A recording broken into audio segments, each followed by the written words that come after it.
Bhindi Masala or okra curry is a must-try dish if you love okra. And today we are going to prepare this dish by frozen whole baby okra. Hello everyone, welcome to Full House Kitchen. You can find this whole baby okra in the freezer section of any supermarket, and it's very easy to prepare and it really turns out an amazing curry. I hope you are going to give it a try. Heat around 1.5 tablespoon of oil and into goes frozen okra straight away from the freezer. And we are going to cook this okra for 2 to 3 minutes on high heat until it's fully defrost. Our okra looks good, and now we are going to reduce our heat and add some spices. So here I'm adding around half a teaspoon of turmeric powder, 1 teaspoon of dry mango powder or amchur powder, half a teaspoon of coriander powder, half a teaspoon of chili powder and half a teaspoon of salt. And we are going to give it a good mix and cook until our okra is nicely cooked. If you don't have dry mango powder, then you can add a little bit of lemon juice towards the end. Stir occasionally, you can cover and cook. It roughly takes around 6 to 7 minutes for okra to cook, and as you can see, our okra looks good. It will turn slightly on the darker side once it's cooked. And now our okra is looking good, so we are going to take all the okra out from the pan and we'll start our gravy preparation.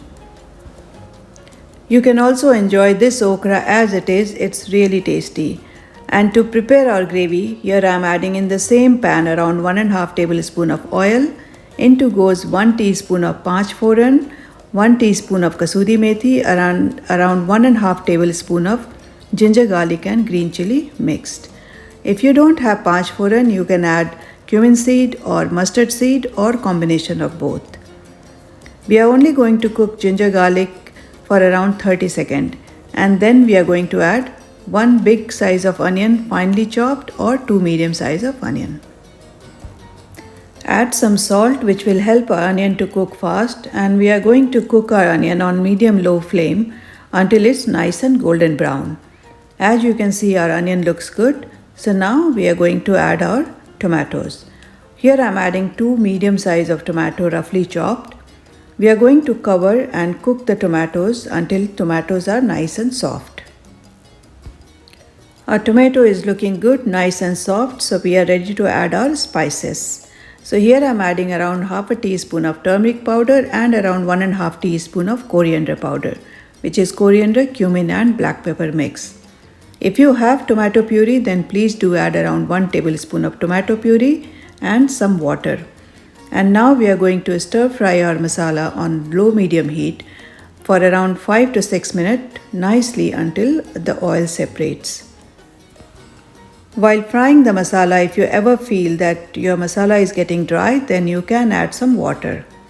So our basic masala is ready and it's looking good. For richness, here you have few options. You can either add yogurt, you can add cream, you can add cashew paste. As yogurt is easily available at home, so here I am adding 2 tablespoons of yogurt mixed with some water and add slowly and keep on stirring. And now to balance the flavor of the curry, here I am adding around 1 teaspoon of sugar, half a teaspoon of Kashmiri lal mirch, quarter teaspoon of garam masala, and you can taste at this point and add salt according to your taste buds. Sugar is completely optional, but because we have added tomato and yogurt, the sugar does balances the flavor of the curry. Our masala is ready, so here I am adding around 3/4 cup of warm water, and once our curry is nice and boiling, then we will add fried okra and a handful of coriander leaves. Just allow the okra to cook with the curry for 2 to 3 minutes, and then our okra curry or bhindi masala is ready to serve. You can enjoy this dish with roti, chapati, naan, rice. I hope you like this recipe, and we have many more okra recipes or other curry on our channel. Please do subscribe to our channel if you like such recipes, and do give it a like if you like this recipe. Thank you for watching.